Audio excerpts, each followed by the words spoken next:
ખેડામાં નડિયાદ ખાતે સગીર 4 દીકરીઓ સાથે દુષ્કર્મ આચરનાર આરોપીને આજીવન કેદની સજા ફટકારાઈ છે। વસોદ તાલુકાના રામપુરના 54 વર્ષીય ચંદ્રકાંત પટેલને સજા ફટકારવામાં આવી છે। બિસ્કિટની લાલચ આપી બાળકીઓને ઘેર લઈ જઈ દુષ્કર્મ આચરતો હતો।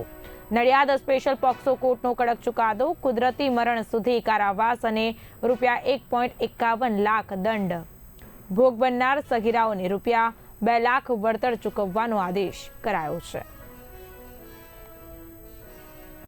વિગતમાં એવી છે કે આ કામનો આરોપી ચંદ્રકાંત ઉર્ફે પેન્ટર પટેલ વસો તાલુકાનો રહેવાસી છે। એ પોતાના ઘરમાં એકલો જ રહેતો હતો, અપરિણિત છે અને અનાથ છે। અને મહેંદી મૂકવાનો વ્યવસાય કરતો હતો પોતાના ગામમાં।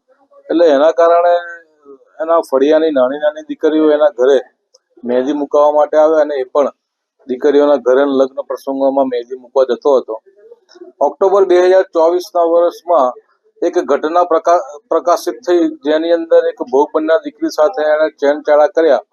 એના મમ્મી પપ્પાને ખબર પડતા ચંદ્રકાંત ઉર્ફે પેન્ટરની વધુ પૂછપરછ કરતા, એના ઘરની અંદર પોલીસને લઈ જઈને સર્ચ કરતા અન્ય બીજી 3 નાની નાની દીકરીઓ સાથેના ખરાબ કામ કરેલા વિડીયો પોલીસને મળેલ। ત્યારબાદ જે 3 દીકરીઓના વિડીયો મળ્યા તે 3 દીકરીઓના માતા પિતાને બોલાવીને સાથે રાખીને પોલીસે સર્ચ કર્યું અને આ કામના એક ભોગ બનનાર દીકરીની માતાએ ફરિયાદ આપેલી। એ ફરિયાદના આધારે પોલીસે સરસ ઇન્વેસ્ટિગેશન કરીને નામદાર કોર્ટમાં ચાર્જશીટ કર્યું।